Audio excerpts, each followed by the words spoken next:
Sí, Héctor. Ya, Pía, dale grabar nomás. ¿Ya está grabando? Excelente, chiquillos. Bueno, el tema que nos convoca el día de hoy tiene que ver con lo que es la sensibilidad postoperatoria. ¿A qué se refiere eso?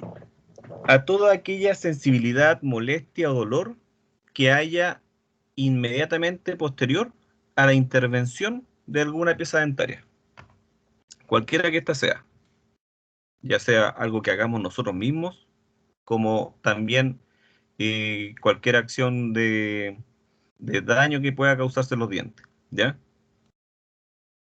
Entonces, la sensibilidad postoperatoria, ya relatada por nuestros pacientes, hay veces que nosotros no podemos encontrar una solución precisa, ¿ya? Ya que las causas son multifactoriales. Por lo tanto, lo más importante que nosotros tenemos que tener en cuenta al momento de analizar este tema es conocer a cabalidad lo que es la estructura histológica de los tejidos dentarios y cómo se mueven los materiales, ¿cierto? La cinética de los materiales dentro de una preparación dentaria, ¿ya? Eso es lo más importante a la hora de conocer las causas aparentes de las molestias, de la sensibilidad o de los fracasos por restauración. Como definición, ya en 1930, el doctor Grossman fue uno de los primeros en definir qué es lo que era la hipersensibilidad dentinaria, como una reacción dolorosa o raramente sensible de la dentina expuesta ante una irritación. Ya en 1983, la hipersensibilidad dental se describe clínicamente como una reacción de dolor, el cual puede variar desde una molestia, ¿cierto?, a un dolor agudo, ante un estímulo ya sea sensitivo o intraoral de tipo térmico, mecánico u osmótico, los cuales en normalidad no deberían causar dicha respuesta. ¿Ya? Eso es lo principal. Dentro de la bibliografía que ustedes después puedan buscar para estudiar este tema, van a encontrar la sensibilidad dentinaria también con otros nombres, como sensibilidad pulpar, sensibilidad dentaria, sensibilidad cervical e incluso como sensibilidad eh, radicular, ¿ya? Cualquiera de estos nombres se refiere exactamente a lo mismo, ¿ya? Porque los estímulos sensitivos se generan o se perciben, se recepcionan a través del complejo pulpo dentinario. La presentación hoy en día en personas jóvenes como ustedes, ¿cierto? Se está incrementando ya debido a que está muy en boga hoy en día las dietas acidogénicas. Me refiero al consumo de bebidas gaseosas, el consumo de alimentos hipocalóricos como la ensalada, que generalmente se le echa vinagre o se le echa jugo de limón, que son dietas que tienen una alta concentración de ácidos, ¿ya? También a los malos hábitos, a técnicas de cepillado incorrectas y al uso indiscriminado de blanqueadores dentales, estos polvitos negros que promocionan en Instagram, ¿cierto? Los blanqueadores que no tienen ninguna base científica para poder promocionarlo, ¿ya? Lamentablemente lo promocionan los influencers, ¿ya? Y muchas personas jóvenes que no son muy asiduas de ir a controles con el odontólogo, no tienen la oportunidad de preguntarle a un profesional si estos elementos son realmente beneficiosos y cuáles son los daños que estos causan, ¿ya? Entonces la exposición dentinaria se puede deber a procesos tanto físicos como químicos, que conducen tanto a la pérdida del esmalte y el cemento o del tejido gingival. Los factores causales rara vez actúan aisladamente e incluyen lo que son la erosión, atrición, abrasión, bruxismo, los mismos procesos de blanqueamiento, algunos tipos de medicación, condiciones genéticas, recesiones gingivales o enfermedades periodontales pueden provocar exposición de la estructura dentinaria. Por eso que es muy importante que nosotros, antes de pasar a conocer cuáles son las causas, ¿cierto?, que pueden provocar sensibilidad postoperatoria o hipersensibilidad dentinaria en la estructura dental, debemos conocer un poquito cómo funciona la biología del complejo dentino-pulpar, ¿ya? Entonces vamos a hacer un resumen, ¿ya? Quizás no tan rápido, pero por lo menos es un resumen de cómo funciona el complejo pulpo-dentinario. Lo primero que tenemos que tener en cuenta es el tema de la inervación pulpar, ¿ya? La pulpa tiene dos tipos de fibras nerviosas. Tenemos las fibras A y tenemos las fibras C. Las fibras A son fibras que son un poquito más amplias, más gruesas, ¿cierto? Ya que estas son mielinizadas y transmiten el impulso nervioso de forma saltatoria, lo cual hace que el impulso nervioso viaje de manera más rápida. Por lo tanto, transmiten de manera inmediata o bastante rápida el estímulo doloroso.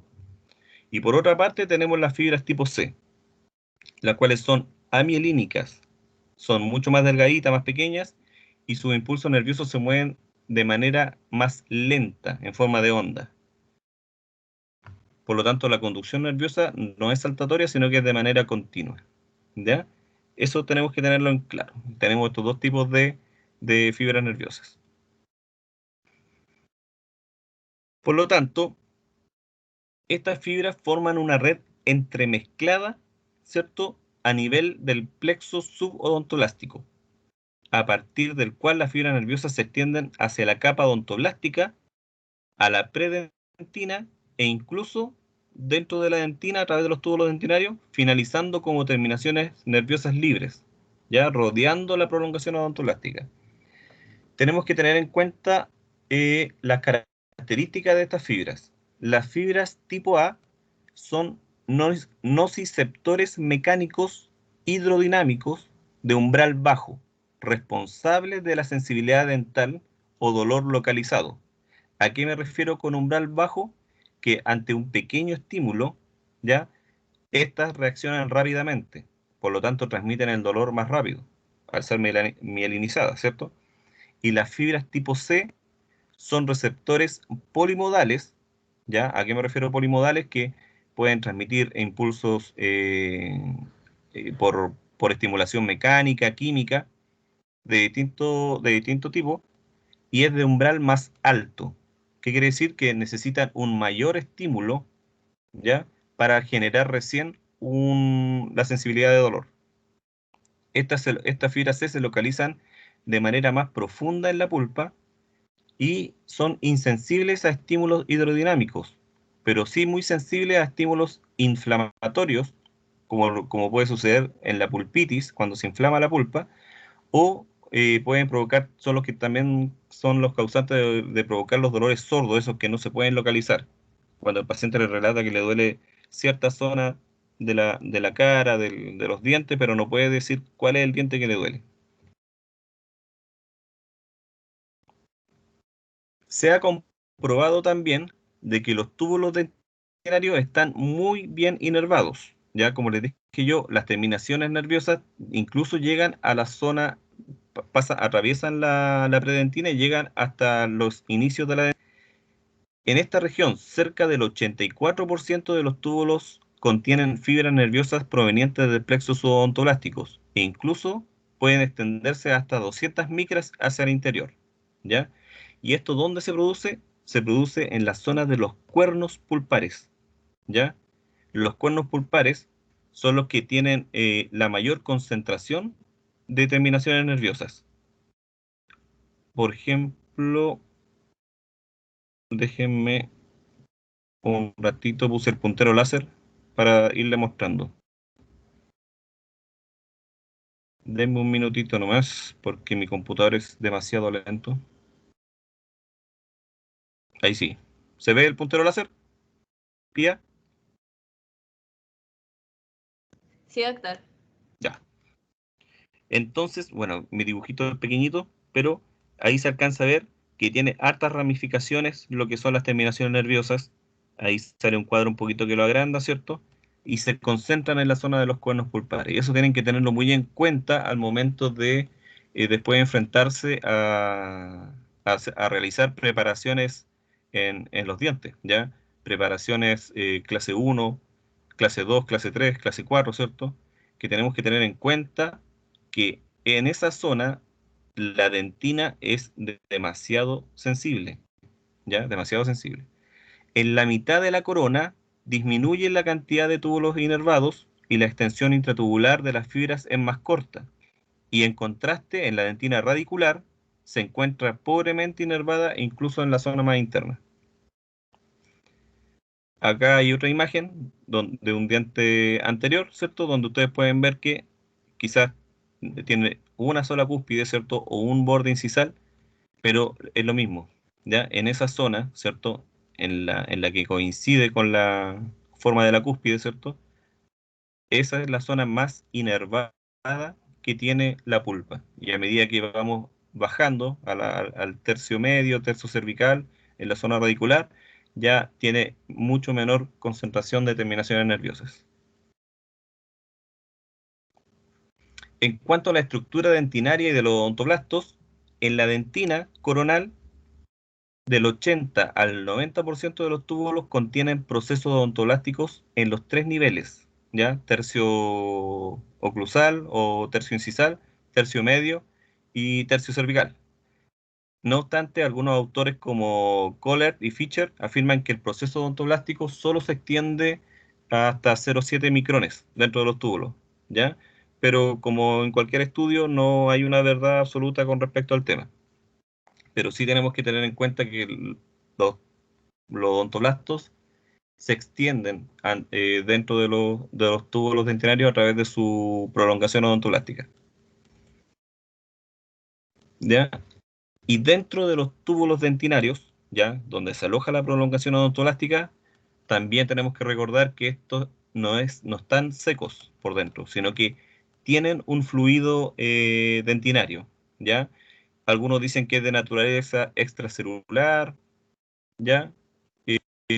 Pero también eso ustedes van a encontrar diferentes tipos de literatura donde les van a decir que hay hasta mitocondria dentro del fluido dentinario, pero en cuanto al tema que nos convoca a nosotros, tenemos que tener en cuenta de que el contenido iónico que tiene el fluido dentinario, me refiero a las sales, ¿cierto? De calcio, de fosfato, pueden influenciar en la excitabilidad de la terminación nerviosa intratubular y cualquier contenido proteico, enzimas, receptores, etcétera, podría tener un efecto profundo en la hidrodinámica del flujo dentinario. Si se fijan acá, este es un esquema de una dentina hipersensitiva versus una dentina no hipersensitiva. En la que no es hipersensitiva, que sería, entre comillas, la dentina normal, ¿cierto? En estado donde no hay sensibilidad dentinaria, podemos ver que en el extremo, ¿cierto? Más cercano a la superficie dentaria o en relación al esmalte, los iones de calcio y de fosfato están obliterando los túbulos dentinarios de manera natural. Por lo tanto, el fluido se mantiene en una cierta región del túbulo dentinario, cubriendo solamente la prolongación odontoblástica, ¿ya? Y está con sus contenidos iónicos, con sus fibras colágenas, ¿ya? En estado normal. Pero cuando no hay una obliteración natural del túbulo dentinario, el fluido, ¿cierto? Intratubular puede llegar incluso a la superficie, ¿ya? Y provocando incluso que la prolongación odontoblástica se extienda un poquito más allá. Entonces, este fluido es altamente reactivo a cambios térmicos, a cambios osmóticos, ¿cierto? Que hayan, no sé, pues, azúcares, sales en la superficie, y eso puede provocar lo que se conoce como la sensibilidad, ¿ya? No sé si alguno me puede responder en qué casos podría pasar esto, de que estuviera expuesto el túbulo dentinario sin su protección natural de las sales minerales.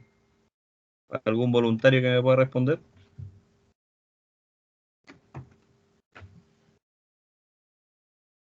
o lo elijo al azar? Pero algún alumno me tiene que decir. Doctor, ¿podría ser la presencia de dentina reparativa? Presencia de dentina reparativa, no, porque la dentina reparativa ya va a obliterar naturalmente los túbulos dentinarios, pero por un proceso esclerótico, ya por formación rápida de dentina, ya. Es en otra ocasión. ¿Quién me puede decir otra respuesta? ¿En qué momento se puede exponer la dentina de esa manera? Profe, y en el caso de las recesiones, Exactamente, por ahí va. ¿Ya? Una de las tantas posibilidades que podemos encontrar este caso, ¿cierto? Es en las recesiones gingivales.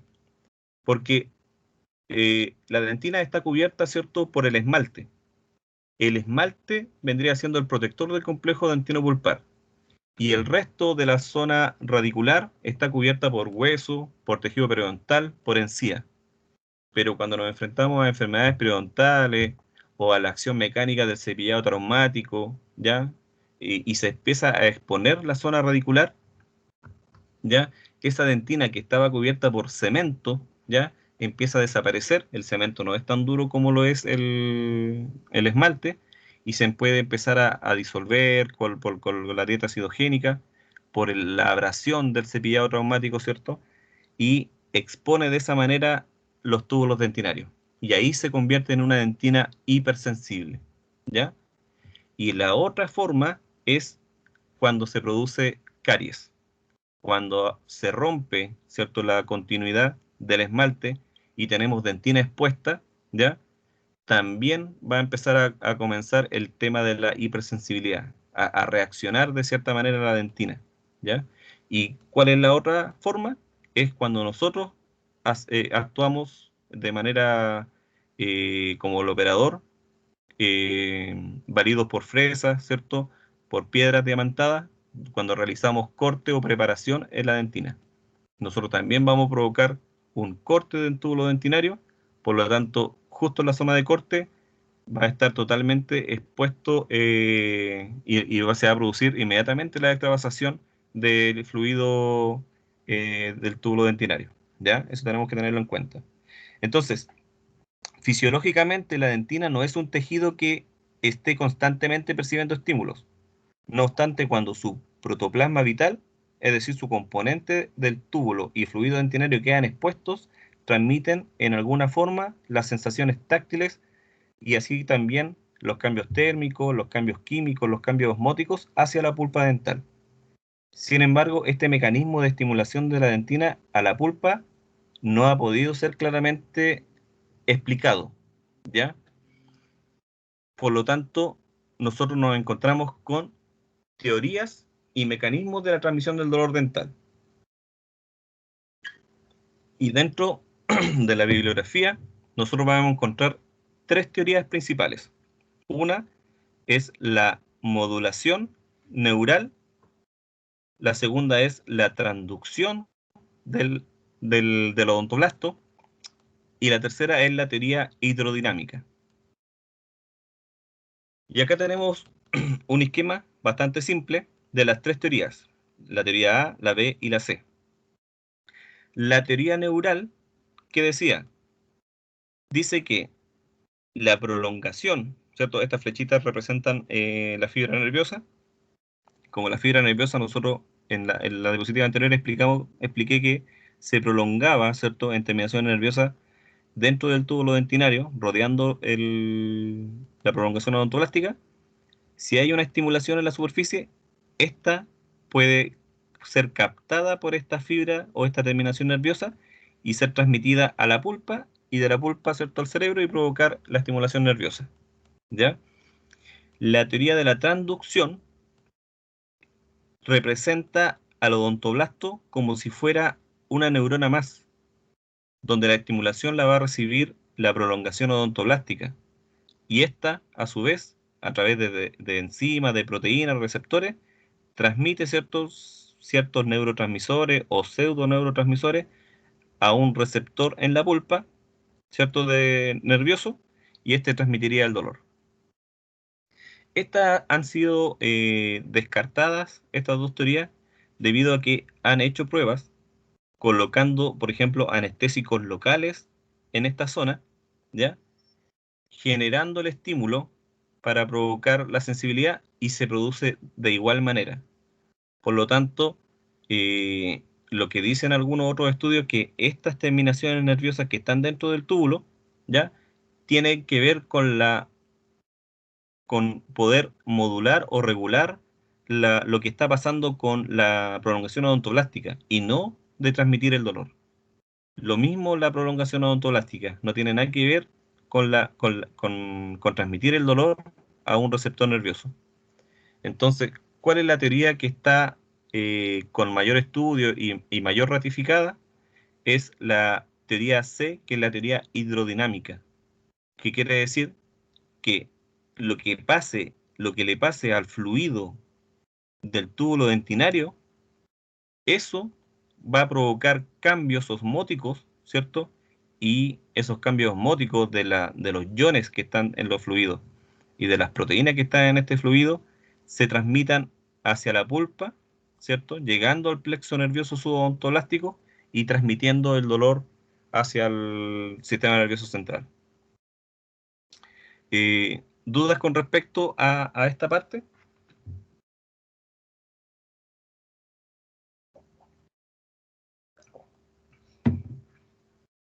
Ya, voy a seguir.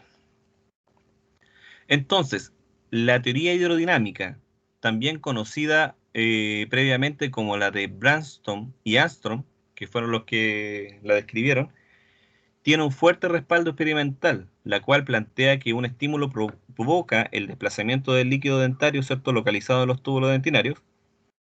Los estímulos, incluyendo ráfagas de aire frío, azúcares hipertónicos, pueden provocar movimiento del líquido del túbulo dentinario, y este desplazamiento va a estimular a las fibras nerviosas localizadas en el tejido pulpar, provocando el dolor, lo que le había nombrado recién. Entonces los receptores del dolor estarían ubicados en la pulpa y no en la dentina, y los estímulos que evocan un dolor dentinario van a excitar a estos como resultado del desplazamiento del contenido de los túbulos dentinarios o canalículos dentinarios, ¿ya? Por ejemplo, acá tenemos un esquema, ¿ya? Tenemos dentina expuesta, supongamos que es en una recesión gingival o en un corte dentario, cuando nosotros realizamos una preparación dentaria, ¿ya? Cualquier estímulo que llegue acá, ya sea táctil, no sé, que pasemos la sonda, frío, ¿ya? Al momento de soplar o tirar un spray de aire y agua helado, algún estímulo caliente, ¿cierto? Tomarse un té, un café, va a provocar cambios, ¿cierto? En este líquido, movimiento de este líquido, y este va a ser transmitido al plexo nervioso. ¿A qué tipo de fibras? Ya las sabíamos ya. Las fibras tipo A o las fibras tipo C. Es importante recalcar en esta parte que el frío genera una contracción del fluido, del líquido, y lo lleva hacia la superficie. Al llevarlo a la superficie, como vimos en un esquema anterior, tiende a llevar la prolongación odontoblástica, y eso también va a estimular de manera más rápida a las terminaciones nerviosas tipo A, ¿ya? Las fibras mielínicas, versus un estímulo caliente, por ejemplo, que va a tender a empujar o a llevar hacia adentro el fluido dentinario, empujándolo hacia la pulpa, ¿ya? Al empujarlo hacia la pulpa, ¿cierto? Las fibras que se van a estimular ahí van a ser las fibras tipo C. Por lo tanto, la transmisión del dolor va a ser un poquito más lenta. ¿Qué quiere decir esto? Que el frío provoca más dolor que la estimulación con lo caliente, ¿ya? Eso hay que tenerlo en cuenta también al momento de examinar al paciente, ¿ya? Entonces, en cuanto a esto último, se ha observado que una elevación en la temperatura en 30 grados sobre la temperatura ambiente, ¿cierto? Considerando la temperatura ambiente de 20 grados, no produjo la misma sensación de dolor que una reducción equivalente en su temperatura, la cual invariablemente generó una respuesta dolorosa, penetrante y de corta duración. Esto lo podemos colocar en un ejemplo súper fácil. Nosotros cuando tomamos té no sentimos dolor en los dientes, ¿cierto? Pero si nosotros masticamos, no sé, una paleta, un helado, vamos a sentir, o no todos, pero muchos sentimos un pequeño dolorcito, una pequeña molestia, ¿cierto? En los dientes al momento de masticar, por ejemplo, un helado. Entonces, imagínense lo que les pasa a las personas que tienen hipersensibilidad dentaria, exposición de los túbulos dentinarios, ¿ya? Entonces, por eso que el frío siempre va a provocar una mayor sensación de dolor que lo caliente. Es por esto que el calor requiere de un mayor tiempo para generar dolor, ya que las fibras que se activan en este caso son las fibras tipo C, eso se lo dije anteriormente, las cuales generan un dolor más duradero y difuso, ¿ya? Pero a pesar de las pruebas experimentales actuales que favorecen al mecanismo hidrodinámico como teoría principal, se requiere aún una mayor cantidad de evidencia científica para corroborar esto, ¿ya? Pero sería como la más respaldada de las tres. Ya, ya chiquillos. ¿Alguna duda con respecto a lo que es la biología pulpar? Porque ahora voy a pasar a los factores principales que causan la sensibilidad dentinaria, lo que nosotros vamos a realizar sobre el diente. Quiero que me consulten cualquier duda que haya con respecto a la biología pulpar.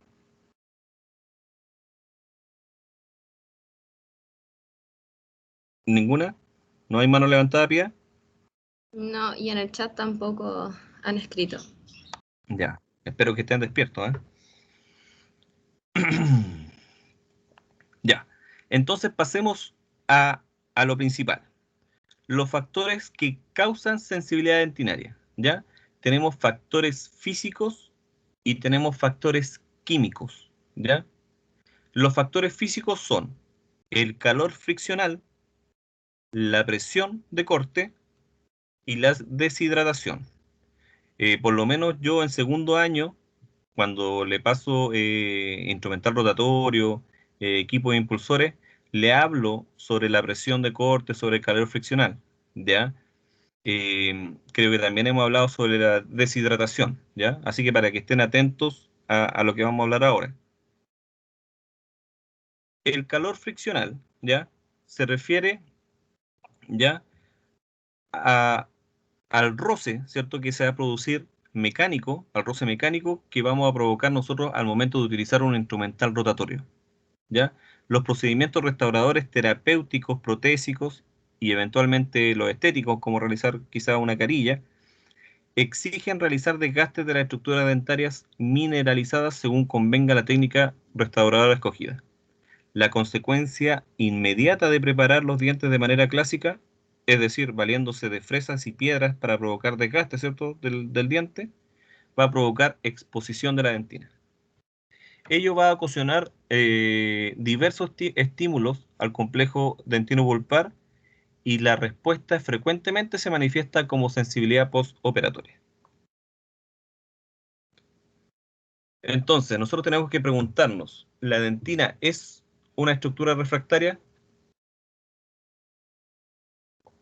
¿A qué me refiero con refractario?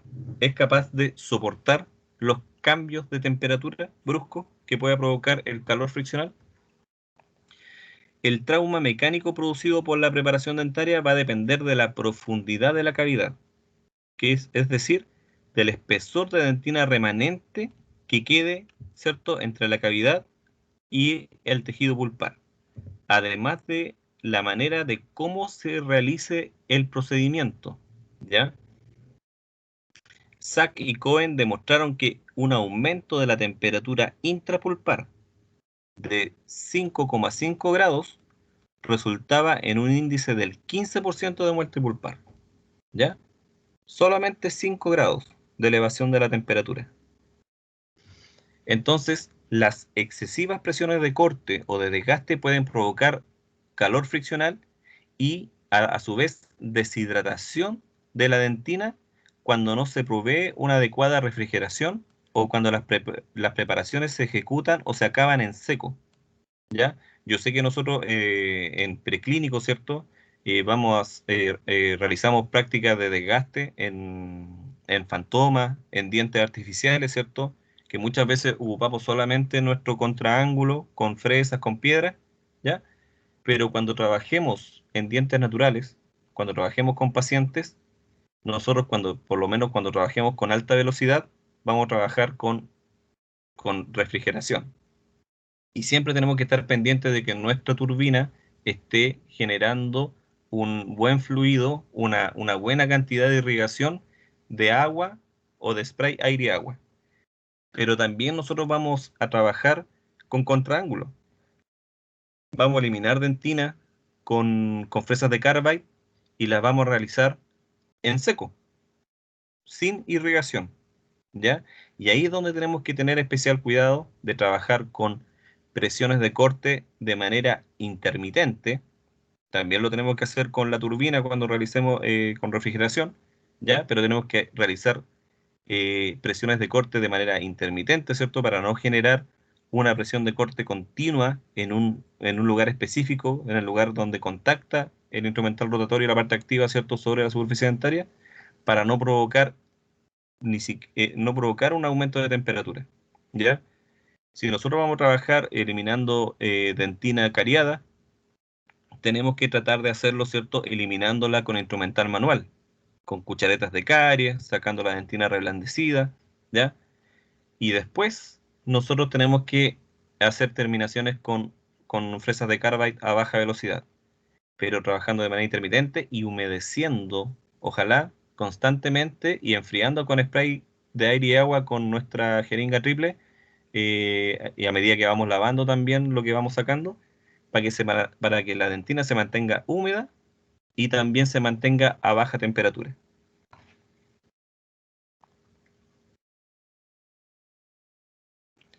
Para reducir a su mínima expresión el efecto de la preparación dentaria, se recomienda utilizar instrumentos rotatorios, perdón, nuevos, que sean de corte, ya sean de corte o de desgaste, ¿ya? Y bajo una copiosa refrigeración de aire y agua.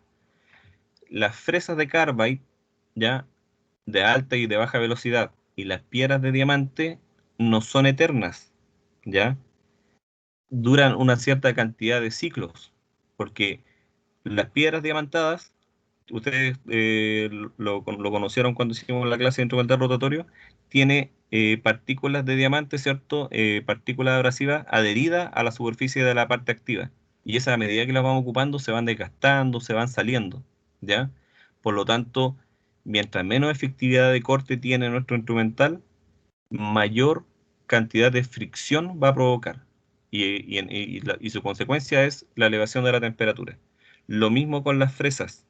Sus hojas de corte nosotros tenemos que verlas, ojalá con una lupa de aumento, ir mirando que no tenga fracturadas sus hojas, que se mantenga un buen filo. Si nosotros vemos que haciendo una mínima presión de corte no está cortando dentina o no está desgastando tejido, ya esa hoja de corte no tiene el filo necesario y hay que desecharla y comprar una nueva, ¿ya? Eso es muy importante. En cuanto a más extensa sea la preparación, ya me refiero a mayor profundidad, mayor va a ser la densidad de los tubos dentinarios expuestos. Ustedes saben que en la zona del tercio oclusal, ¿cierto? O tercio incisal, hay menor cantidad de túbulos dentinarios expuestos y su lumen es mucho menor. Y a medida que nos vamos acercando a la pulpa, ¿ya? Mayor es la cantidad de túbulos dentinarios que podemos encontrar por milímetro cuadrado y mayor es su lumen también, ¿ya? Porque nos vamos acercando al tronco de la prolongación odontolástica y lo vamos encontrando ya de frentón a la primera capa odontolástica. Eso tenemos que tenerlo súper en cuenta. Por lo tanto, como les dije, mientras más extensa sea la preparación, mayor será la densidad de los tubos expuestos, como también las prolongaciones citoplasmáticas seccionadas, ¿ya? Al cortarla, porque si nosotros vamos a trabajar muy cerca de la pulpa, vamos a estar cortando quizás túbulos dentinarios, o sea, prolongación odontolástica, no lo sabemos. Y consecuentemente será mayor la extravasación de fluido, ¿ya? Eso es lo más importante. Nosotros ya a medida que ya llegamos a dentina, a una profundidad a una cavidad, perdón, de profundidad moderada, nosotros ya estamos provocando extravasación del fluido del túbulo dentinario. Por lo tanto, entre cada una de las etapas de instrumentación cavitaria es conveniente hidratar la cavidad con una motita de algodón embebida en suero fisiológico o en clorexidina, ¿ya? Nunca dejar la cavidad seca. Cuando ustedes estén trabajando en la universidad, siempre, en la mayoría de las veces, casi el 99% de los casos, vamos a estar trabajando con aislamiento absoluto. Por lo tanto, nosotros vamos a realizar la cavidad, ¿ya? Y como están ustedes en proceso de aprendizaje, en una curva de aprendizaje, van a dejar mucho tiempo la cavidad o el corte que ustedes están haciendo, ¿cierto? Al momento de hacer su preparación dentaria, expuesta al medio, ¿ya? Totalmente seco, porque va a estar aislado del medio bucal que es húmedo. Por lo tanto, en esos momentos que ustedes dejen la dentina de lado para poder seleccionar su instrumental, pensar en qué van a colocar como base cavitaria, cómo van a sellar los tubos dentinarios, qué sistema adhesivo van a utilizar, etcétera, etcétera, ¿ya? Cuando tengan que ir a buscar material a la zona de materiales, ustedes por favor mantengan la dentina húmeda, pónganle una gotita de algodón con, con clorexidina, ¿ya? Siempre vamos a tener a mano la clorexidina, más que el suero fisiológico. Y la clorexidina, aparte de mantener húmeda la dentina, vamos a estar desinfectándola, ¿ya? Y disminuyendo también el proceso proteolítico, ¿cierto? Que provocan las metaloproteinasas, que son unas enzimas que se van comiendo el colágeno, ¿ya? Eso es muy importante. ¿Dudas con respecto hasta esta parte? Profe, ¿puede repetir lo último, por favor, que no lo entendí? ¿Cuál de todos? Dígamelo específicamente. ¿La acción de la clorexidina? Sí, que dijo que la idea era... Ah, ya. La idea era mantener siempre húmeda la dentina, ¿ya? Y el mejor líquido que tenemos a mano, ¿cierto? La sustancia que tenemos a mano es la clorexidina, que es un desinfectante. Generalmente la que tenemos a mano es al 0,12%, ¿ya? Para desinfectar dentina nosotros ocupamos clorexidina al 2%, pero como enjuague bucal tenemos la al 0,12. Nosotros podemos ocupar esa, porque eso nos va a servir para desinfectar instrumental, nos va a servir para ir dejando, no sé, remojando la fresita a medida que la vamos ocupando, para que se vayan desinfectando. Pero la acción que va a provocar cuando ustedes la dejen dentro de la cavidad va a ser mantener húmeda la dentina, desinfectarla, porque tiene una acción antiséptica, la clorexidina, pero también, ¿ya? Y eso tienen que después estudiarlo ustedes al momento que ahora tomen apunte o después lean la grabación, la acción que tiene sobre las metaloproteinasas, ¿ya? Tiene una acción inhibitoria de las metaloproteinasas. ¿Qué son las metaloproteinasas? Son enzimas proteolíticas, enzimas que van, para que ustedes me entiendan más claro, se van comiendo el colágeno, lo van eliminando. El colágeno ustedes saben que es la estructura principal que tiene la parte orgánica de la dentina y es la que va a permitirnos, por ejemplo, mantener una buena adhesión cuando nos vamos a valer de la capa híbrida, ¿ya? Entonces, si se desaparece el colágeno, podemos fallar con la adhesión y también tener sensibilidad postoperatoria, o sea, fracaso de nuestra restauración, ¿ya? Entonces, esa parte es importante. ¿Alguna otra duda con respecto a hasta dónde vamos?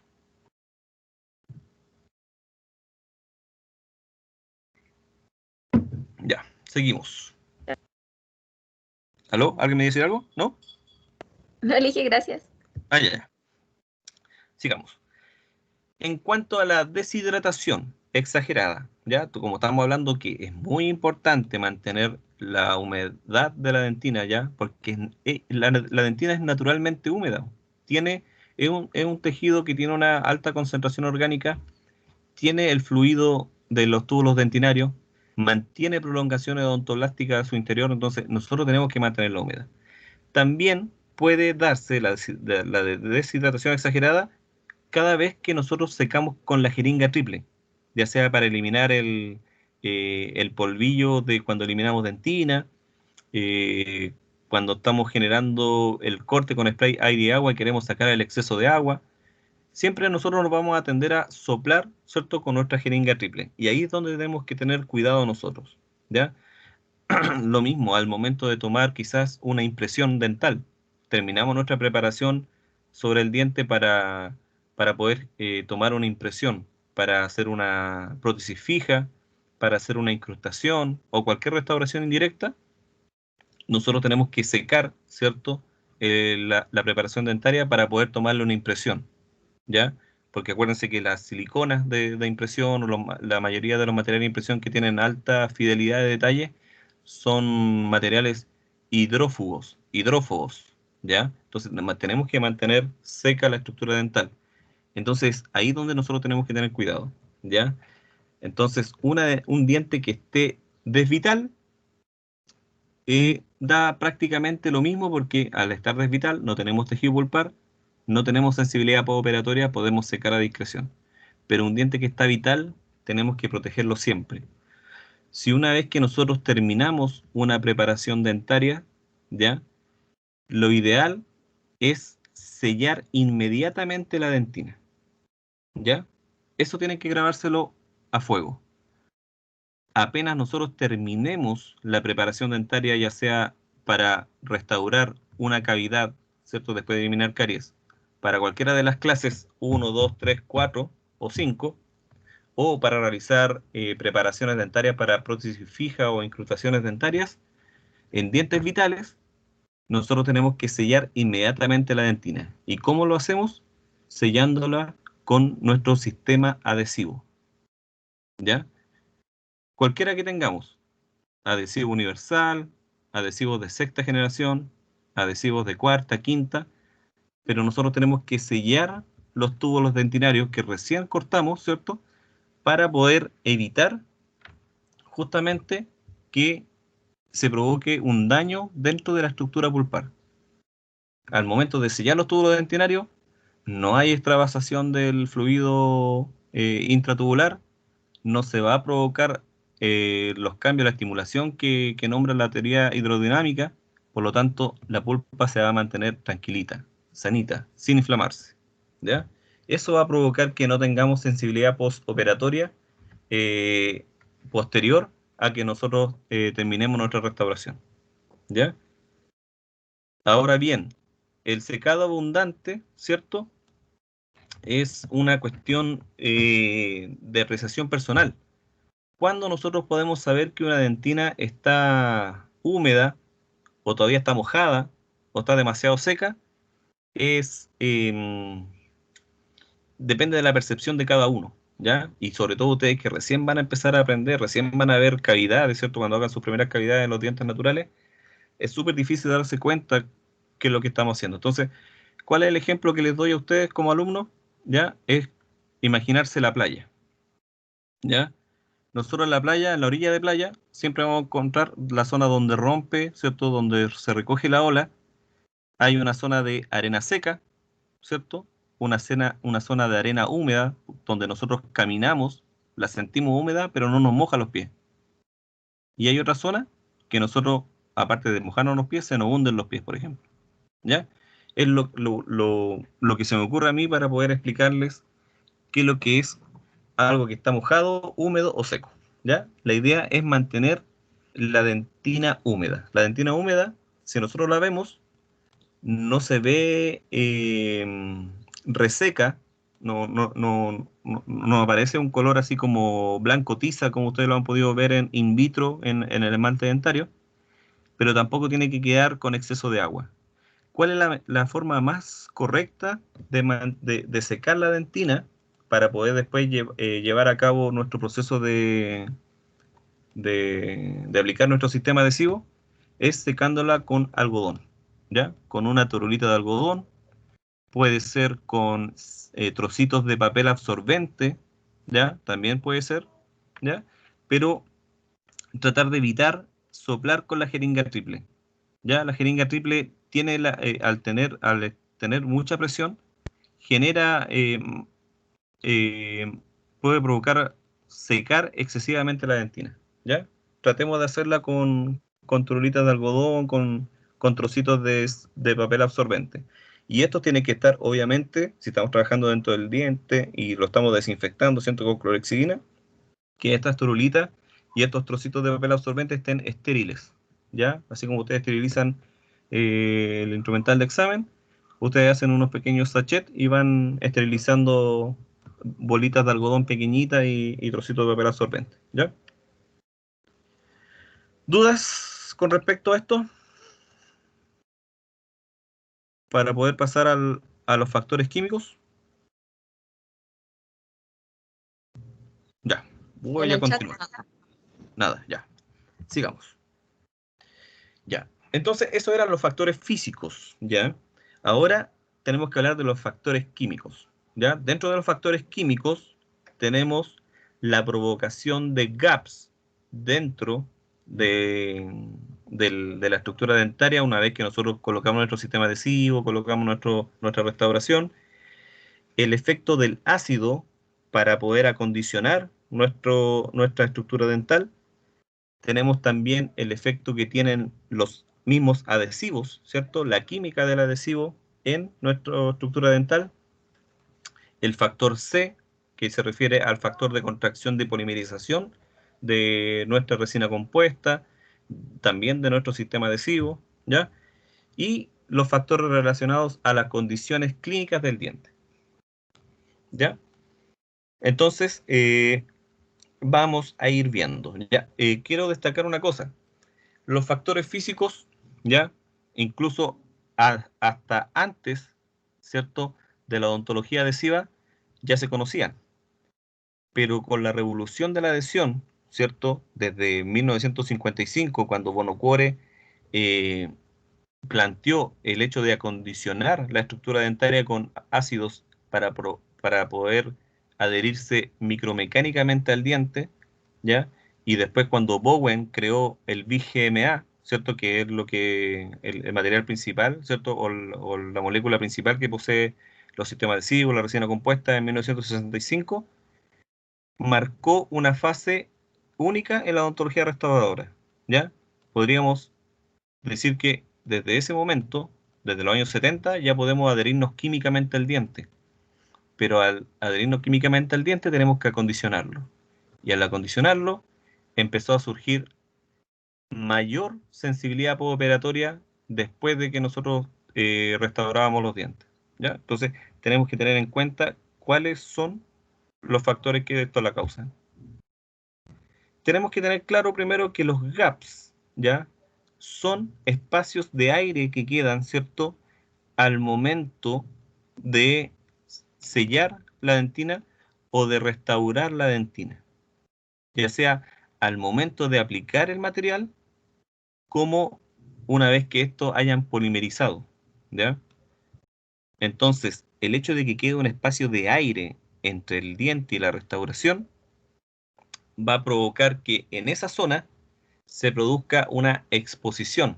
Ya tenemos que pensar que esto es microscópico. Los túbulos dentinarios nosotros no podemos verlo al momento de hacer el corte, ¿cierto? Entonces estos pequeños gaps que quedan pueden provocar extravasación del líquido o del fluido dentinario, ¿ya? Y con los cambios de temperatura del mismo material de restaurador o del mismo diente, pueden provocar que salga líquido ante estímulos fríos, que entre líquido ante estímulos calientes, y esto provoque sensibilidad postoperatoria, ¿ya? Es muy importante tener en claro de que se pueden producir estos gaps, ¿ya? Y para que no se produzcan los gaps al momento de restaurar, por ejemplo, con resina, nosotros tenemos que preocuparnos de condensar muy bien nuestra resina dentro de la cavidad, ¿cierto? Atacándola con los condensadores primero y después recién le tenemos que empezar a adaptar la forma para irle dando forma de las cúspides, etcétera, etcétera, al momento de restaurar, ¿ya? Y la otra forma que se pueden formar los gaps es provocando excesivas contracciones de polimerización, ¿ya? Pero eso lo vamos a ir hablando más adelante con la otra diapositiva. Ustedes van a ir más o menos dilucidando cuándo se forman estos gaps. En cuanto a los ácidos para grabado dentinario, ¿ya? Obviamente también para esmalte, pero donde va a provocar la sensibilidad es en dentina. El ácido ortofosfórico se utiliza normalmente para grabar la dentina, ¿ya? Y la idea de cuando nosotros vamos a ocupar sistemas adhesivos, esta no es una clase de sistema adhesivo, por lo tanto, me imagino que la tuvieron o la van a tener, ¿ya? Tenemos distintos tipos de sistemas adhesivos. Tenemos sistemas adhesivos de grabado y enjuague, que son los Etch and Rise, donde tenemos que colocar ácido ortofosfórico para provocar un patrón de grabado ácido y luego lavar este ácido, ¿cierto? Como también nosotros tenemos sistemas adhesivos autogravantes, donde no tenemos que aplicar ácido en la dentina, sino que el acondicionamiento lo produce el mismo adhesivo, ¿ya? Entonces, ¿dónde revierte la preocupación? Es cuando nosotros hacemos grabado total del esmalte, o sea, grabado total del diente, perdón, donde nosotros grabamos esmalte y dentina. En este caso, cuando tengamos que hacer eso, lo recomendable, ya, lo recomendable es que solamente grabemos durante 5 segundos la dentina, ¿ya? Y durante 15 segundos o más el esmalte. Si bien el ácido ortofosfórico se conoce que es autolimitante, ¿ya?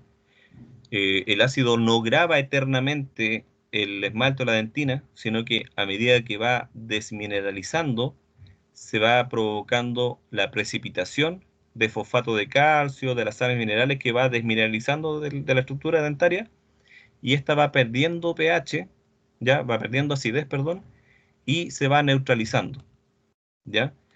Pero lo peligroso de dejar mucho tiempo el ácido en la dentina es que vamos a provocar aumento del lumen de los túbulos dentinarios. Y eso ya sabemos ya que cuál es la consecuencia directa, la extravasación del fluido dentinario, aspiración de la prolongación ontoplástica, sensibilidad postoperatoria, ¿ya? Por lo tanto, mientras menos tiempo grabamos la dentina, menor posibilidad de sensibilidad postoperatoria vamos a tener. Porque el primer que contienen los adhesivos de 2 botellas o el primer que contiene los que tienen una sola botella, ¿ya? De los adhesivos de cuarta y quinta generación que necesitan grabado de dentina, también tienen una cierta acidez y también van a provocar una pequeña desmineralización para que se introduzcan los tags de adhesivo, ¿ya? Pero eso también lo vamos a hablar más adelante. Pero lo importante es que al momento de que ustedes graben dentina de dientes vitales, lo hagan durante 5 segundos nomás, ¿ya? Eso es lo recomendable. Siempre lo van a encontrar en la literatura que tiene que ser por 15 segundos, ya sea esmalte o dentina. Pero como les digo, es muy importante que tratemos de no sobre desmineralizar la dentina.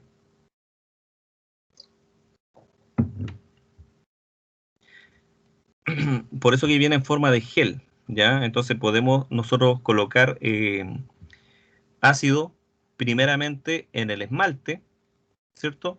Contamos hasta 10 y después echamos el ácido en dentina, contamos hasta 5, así lo dejamos 5 segundos en dentina y se cumplen 15 segundos en esmalte, ¿ya? Sería como una sugerencia. Ya. Y en cuanto a los adhesivos, lo que le estaba hablando recién, ¿ya? Se habla de la importancia de la profundidad del grabado ácido, ¿ya? Entonces, cuando nosotros hacemos grabado total, se produce una zona de total desmineralización de la dentina. Luego le sigue una zona de desmineralización parcial y luego la dentina normal, ¿cierto? Que no es desmineralizada, ya cuando se neutraliza el ácido. En la zona intermedia, o sea, en la zona de total desmineralización, va a quedar las fibras colágenas, ¿cierto? Expuestas. En la zona intermedia de desmineralización parcial es donde se realiza el sellado de los túbulos dentinarios, ¿ya? Porque ahí es donde se va a provocar un pequeño aumento del lumen del túbulo dentinario y van a entrar los tags de resina. Por lo tanto, el agente adhesivo tiene que atravesar toda la trama colágena expuesta para llegar a lograr una óptima hibridación, o sea, que entren los tags. El colágeno no hibridado, ¿ya? El colágeno no hibridado, que no queda atrapado dentro de la resina, se hidroliza con el tiempo por efecto de las metaloproteinasas, lo que le hablaba recién, quedando una capa estructuralmente muy débil debajo de la restauración. Y si esa zona se hidroliza, se van a provocar gaps, por ejemplo, ¿ya? Lo otro también, si nosotros no frotamos, ¿cierto? Durante 20 segundos o más el primer, ¿cierto? De la primera botella de adhesivo o el adhesivo en sí, la primera capa de los adhesivos de una sola botella, no vamos a permitir que este adhesivo atraviese toda la zona de la capa colágena y llegue a formar los tags, ¿ya? Por eso que es muy importante frotar la primera capa de adhesivo por lo mínimo 20 segundos. Y acá tenemos un esquema, ¿ya? Tenemos la capa de adhesivo, ¿cierto? ¿Ya? Superficial. Tenemos la zona de total desmineralización, donde tenemos la trama colágena, las fibras colágenas. Esta se hibrida, me refiero a que se llena de la zona que se salió de mineral, se reemplaza por resina, ¿cierto? Del adhesivo. Y después recién más encima de atravesar toda esa capa, tiene que llegar a formar los tags de resina para la unión micromecánica, ¿ya? Para la unión micromecánica. Si ustedes se fijan acá, en esta imagen, en un adhesivo de quinta generación, se produjo un tag perfecto, ¿cierto? En ese túbulo, pero ahí llegó hasta el principio nomás. Y ahí quedó totalmente vacío y quedaron algunas trazas más encima de adhesivo de manera parcial, ¿ya? Entonces, en esta zona se puede provocar zonas de sensibilidad postoperatoria. ¿Cuál es el gold estándar dentro de los adhesivos de lavado y enjuague? O sea, de grabado y enjuague. Etch and Rise es el de cuarta generación, que viene en 2 botellas, llamado OptiBond FL, ¿ya? Tiene un primer, ¿cierto? Que es la botella hidrofílica, que tiene mayor afinidad por la estructura dentaria, y luego tiene una capa hidrófoba, ¿ya? Que es el adhesivo propiamente tal, el BGMA, ¿cierto?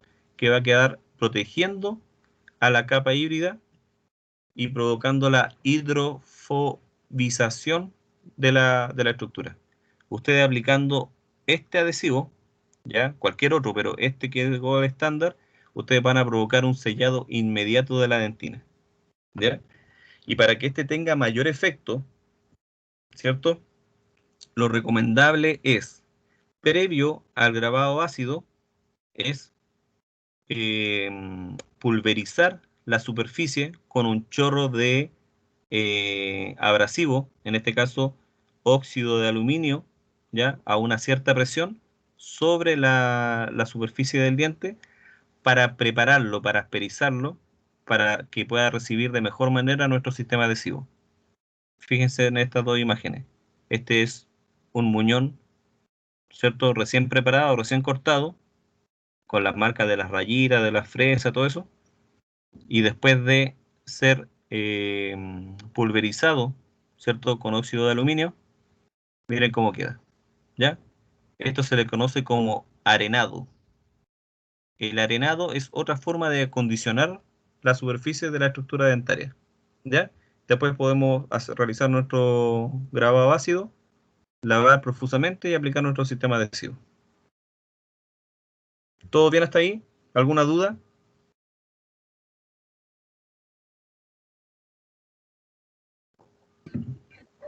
Clarísimo, doctor. ¿Quién está por ahí? ¿Doctor Prieto?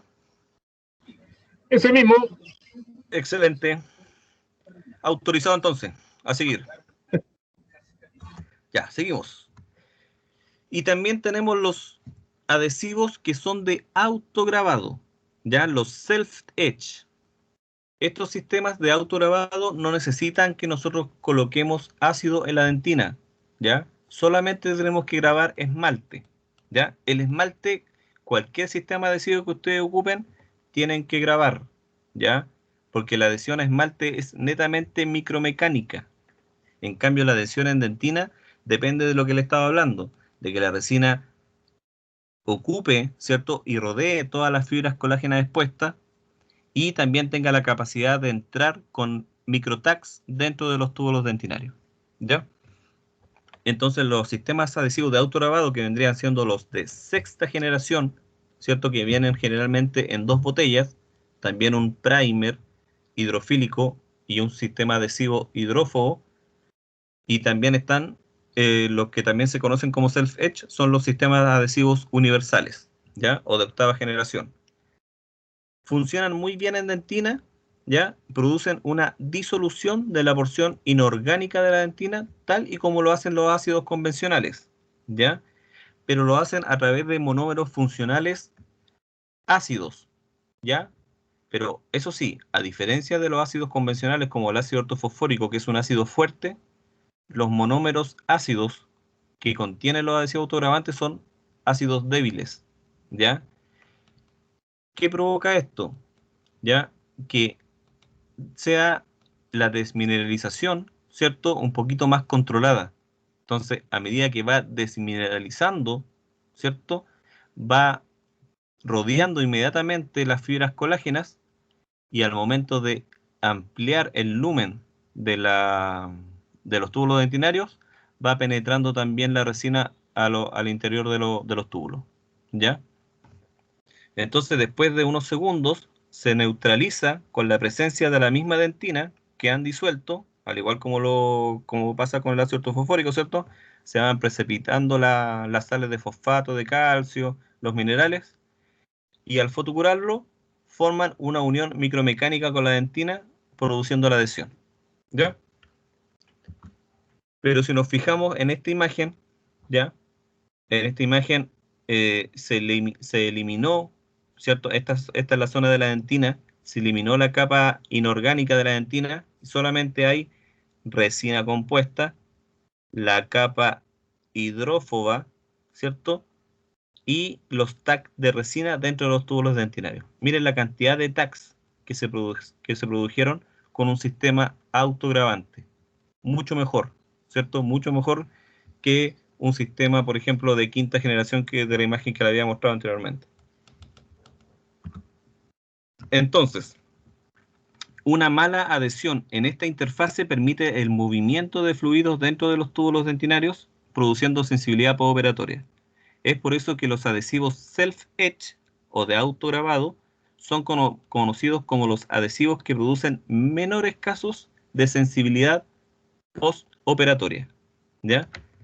Y dentro de los adhesivos self-etch, los que ven ustedes arriba son los adhesivos universales, que vienen en una sola botella. Pero el gol estándar en adhesión de los adhesivos self-etch es esta, que está acá, que es el Clearfield S-Bond de la Kuraray, que es de origen japonés, ¿ya? Es el que mejor se comporta. Siempre va a ser mejor ocupar adhesivos de dos botellas, ¿ya? Una zona que es una botella que es primer hidrofílico para que tenga más afinidad por la dentina y penetre las fibras colágenas, se meta al interior de los túbulos dentinarios, y después colocar una capa hidrófoba para que hidrofobice toda la superficie y la vuelva hidrófuga para poder recibir de mejor manera la resina compuesta y no la tienda a rechazar por tener trazas hidrofílicas, ¿ya? Es muy importante eso. Y así no se produzcan los gaps entre la tienda y restauración.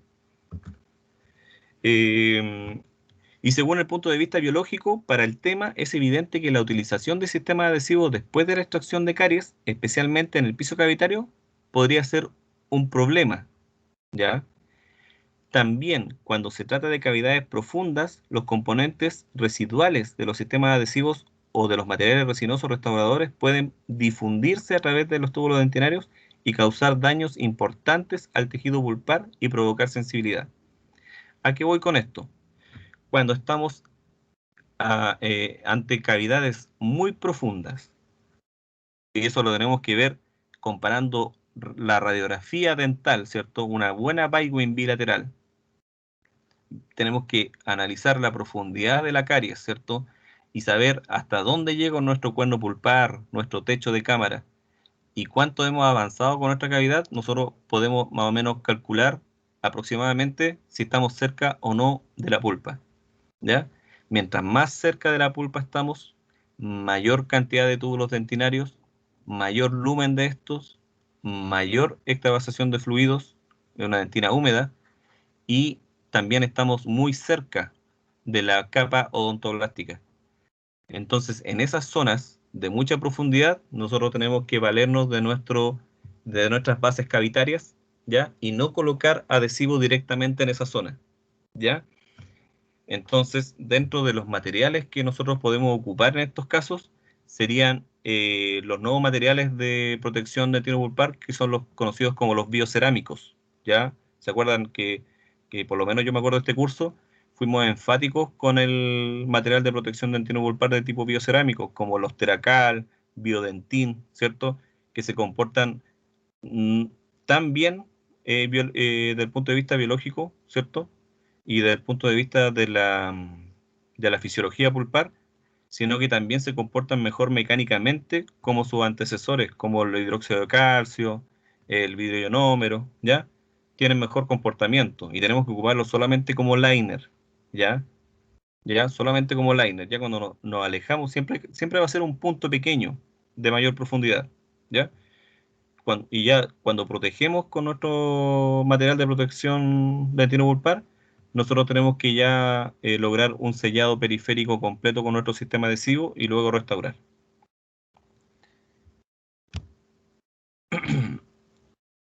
¿Ya? Entonces, es lo que nos nombraba anteriormente. En espesores de dentina inferiores a 0,5 milímetros, el acondicionamiento con ácidos en concentraciones mayores a 10%, estamos hablando de que el óxido ortofosfórico es al 37%, aumenta excesivamente la permeabilidad, ¿ya? Entonces va a provocar la aparición de un medio acuoso y esto va a interferir en la polimerización también del primer. Eso también es importante. La humedad no solamente puede afectar, ¿cierto? Nuestro sistema adhesivo, sino que también a la polimerización de este. Y pueden quedar trazas de monómeros libres en la zona y esos son altamente citotóxicos, ¿ya? Con respecto al tejido, provocar muerte celular. Entonces, en esas zonas, como le digo yo, material de protección de tino pulpar, y ya cuando nos alejamos de las zonas más profundas, ya podemos colocar nuestro sistema adhesivo sin ningún problema. En cuanto a la contracción de polimerización, la contracción de polimerización, ya en los últimos estudios dividen a la contracción de polimerización en dos fases, ¿ya? Eso yo me acuerdo que se lo había pasado cuando le enseñé resina compuestas. Tenemos la fase de pregel y la fase de postgel. Acá, ¿qué es importante? ¿Ya? Lo importante es que no se contraiga rápidamente la resina compuesta al momento de la polimerización por luz, de la fotoactivación, ¿ya? Entonces, si nosotros ocupamos para poder fotopolimerizar una alta intensidad de luz, ¿cierto? Desde un principio, nosotros vamos a provocar que haya una fase de pregel más cortita, ¿ya? En el tiempo, y una fase de postgel más larga. La fase de pregel, siempre los monómeros, ¿cierto? De la resina van a estar un poquito más sueltos, se van a poder mover de manera más fluida, ¿ya? Y se van a ir uniendo de a poquito las cadenas poliméricas. Pero en la fase de postgel, ya la resina ya está rígida. Entonces, al momento de polimerizar, se va contrayendo rápidamente. La idea es que nuestra fase de pregel sea más larga que la de postgel. Y para eso tenemos que polimerizar a una baja intensidad, ¿ya? Hay ciertas lámparas que tienen opción de polimerizar en incrementos, ¿cierto? Que van de menos a más, tienen programa. Entonces ustedes empiezan a polimerizar, por ejemplo, con 600 miliwatts de potencia y llegan hasta el máximo que tenga su lámpara, que puede ser 1500 miliwatts de potencia, ¿ya? Pero no empiecen rápidamente con una alta intensidad de luz, ¿ya? Y tener mucho cuidado con la, con estas lámparas de última generación que pueden tener incluso hasta 3000 miliwatts de potencia, pero esos se utilizan para otros fines, ¿ya? Cuando nosotros polimericemos nuestro sistema adhesivo o nuestra resina compuesta directa, tenemos que hacerlo en incremento, de menos a más, en cuanto a la potencia de luz. Eh, Esto transportado a la clínica hace que sea aconsejable una polimerización de intensidad gradual, ¿cierto? Eso también se lo dije. Existen algunas marcas de lámparas de luz que comienzan la polimerización de menos a más, también se lo dije. Y los materiales más fluidos, especialmente las primeras capas que están en contacto con la estructura dentaria, es una forma de disminuir o al menos controlar el estrés de polimerización, ¿ya? Por ejemplo, si uno como, ya, pues nosotros ya pusimos nuestro sistema adhesivo, lo polimerizamos. La primera capita que coloquemos de resina, ya, podemos colocar una pequeña capita tipo liner, ¿cierto? De resina flow, ¿ya? Al colocar una pequeña capita de resina flow, vamos a estar colocando nuestra primera capa resinosa, ¿cierto? Que tiene las mismas características que la resina empacable, pero un poquito más fluida, y eso va a permitir, polimerizando en forma gradual, que se produzca menos contracción de polimerización, por lo tanto, que no se nos despegue la resina de nuestra capa adhesiva, ¿cierto? De nuestra capa híbrida. Y después nosotros vamos colocando nuestra resina de manera incremental, la resina empacable, perdón, y vamos polimerizando de forma gradual cada capa. Una vez que terminamos nuestra restauración, recién podemos llevar a aquellos que puedan tener lámparas de alta intensidad, colocar toda la potencia de polimerización y polimerizar por más tiempo, ¿cierto? Y de alta intensidad para provocar la mayor cantidad de conversión polimérica, ¿cierto? De nuestra resina. ¿Dudas hasta el momento? Ya nos queda poquito ya para terminar. ¿Ninguna? No, doctor, siga nomás. Sigamos. Entonces, ya, bueno, el factor C, no sé si ahondar mayor en el tema, pero ustedes saben que mientras mayor cantidad de caras a adherir, ¿se acuerdan? Es mayor el factor de contracción, o sea, que falle nuestra adhesión y se nos despegue la resina, ¿ya? Recuerden que si nosotros en una clase 1, donde tenemos 5 caras, la cara pulpar, mesial, distal, vestibular y palatina, y nosotros llegamos a colocar una resina de un solo incremento en esa zona, ¿ya? Ese volumen de resina se va a contraer, ¿cierto?, hacia el centro de la masa y se va a tender a despegar de todas las paredes, o por lo menos de varias paredes, ¿ya? Entonces, en esos casos de cavidades clase 1, donde el factor C de contracción de polimerización es el más alto, 5, nosotros tenemos que preocuparnos de ir restaurando por pequeñas porciones de resina, en capas, de manera incremental, por muy pequeña que sea la cavidad, ¿ya? Por muy pequeña que sea la cavidad. Y ya cuando tenemos menos capas a adherir, ya podemos estar más tranquilos. Por ejemplo, ¿dónde podemos estar tranquilos y colocar grandes cantidades de resina para poder restaurar? En una carilla, ¿ya? En una carilla donde tenemos una sola cara, que sería la cara vestibular, nosotros podemos estar ahí tranquilamente colocando una gran cantidad de resina y esparciéndola, ¿cierto? Y haciendo nuestra restauración, porque el factor C es mucho menor, ¿ya? Pero obviamente teniendo en cuenta la polimerización, la intensidad de la luz, etcétera, etcétera, ¿ya? Y por último, los factores relacionados a las condiciones clínicas del diente, ¿ya? Toda intervención realizada en dentina durante los procedimientos restauradores terapéuticos ocasiona inflamación pulpar en menor o mayor grado. Cada vez que nosotros cortamos dentina, eliminamos caries, hacemos una preparación periférica para prótesis fija o incrustación, nosotros, independiente de eso, vamos a estar provocando un daño. La idea es que ese daño sea el menor posible, ¿ya? Controlando todos los factores que vimos hasta antes de esta diapositiva. Si los estímulos fuesen de intensidad baja o moderada, la inflamación que se presente podría no acarrear síntoma clínico alguno característico de pulpitis. Pero si la agresión fuese excesiva, el proceso inflamatorio podría tener una evolución negativa, es decir, un cuadro típico de instalación clínica del dolor. Por ejemplo, una pulpitis irreversible.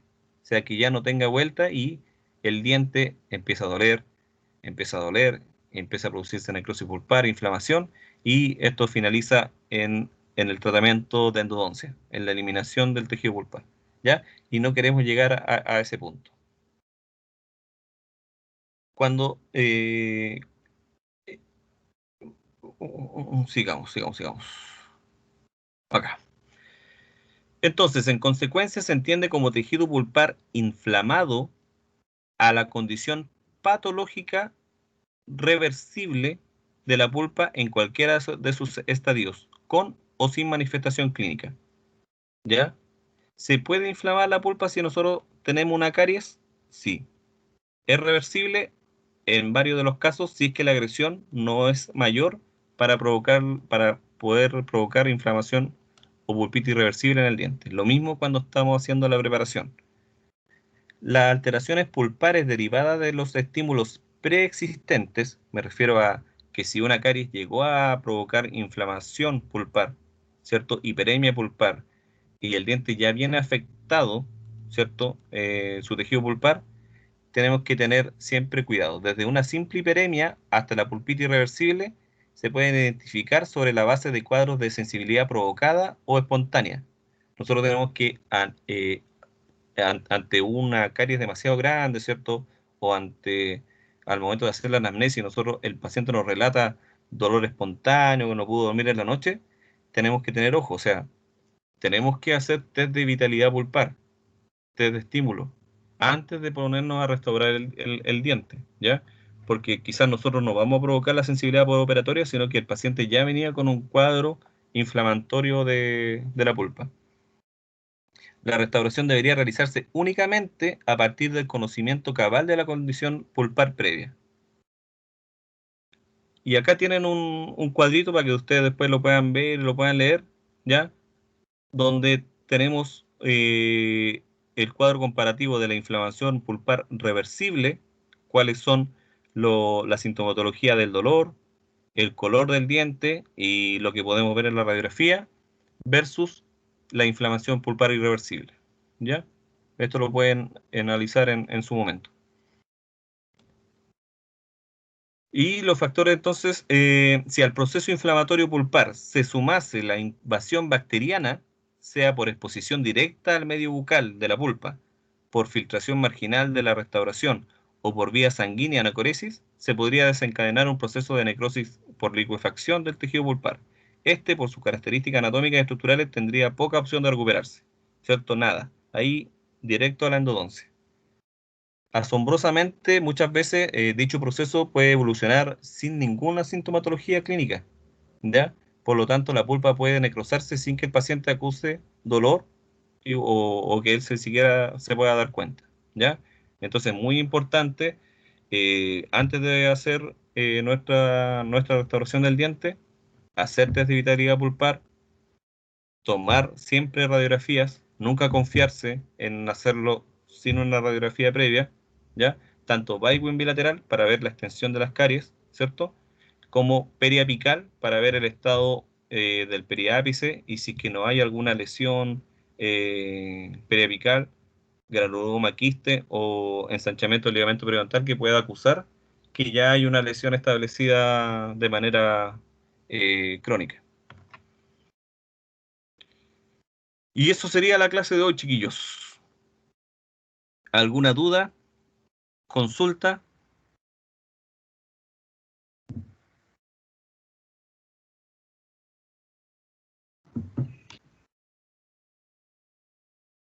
Ninguna en el chat, doctor. Ninguna. ¿Usted pía? ¿Ninguna? No, tampoco.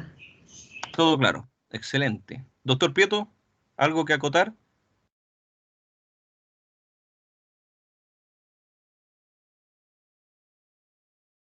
Parece que no está el doctor Prieto. Doctora Torres, ¿sí? Muy buena clase, Jaime. Realmente espero que lo alumno le haya quedado súper claro porque lo que el doctor Zambrano les dijo es lo que está en la vanguardia ahora de los biomateriales que se están usando de hecho. ¿Ya? Así que súper bien. Doctora Torres.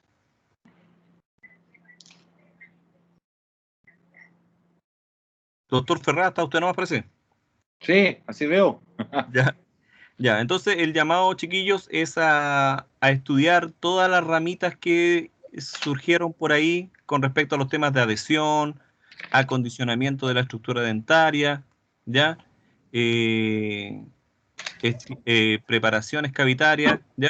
Todo deriva en cómo nosotros vamos a trabajar sobre el diente, ya sea desde la preparación cavitaria, desde la aplicación de biomateriales dentales, ¿ya? Para evitar, ¿cierto?, provocar que nosotros provoquemos dolor en el paciente. El paciente puede llegar con una caries dental sin mayores dolores, nosotros lo pesquisamos en el análisis clínico y el paciente llega sin dolor y después nosotros lo mandamos a la casa con dolor. Y eso no puede ser, ¿ya? Así que ese sería mi consejo, chiquillos, a estudiar y prepararse para cuando entremos a clínica. Ya, chiquillos, me despido, que estén súper bien. Me alegra haber visto por lo menos sus caritas en las fotos. Son el último curso que recuerdo de manera presencial, así que estén súper bien y que pasen unas felices fiestas. No sé cuándo los vamos a ver de nuevo en otra clase. Ya, yo creo que ya en enero, próximo año. Chao, chiquillos. Chao, Pia. Muchas gracias, doctor. Ya, Chao, doctor, chao. gracias. Gracias.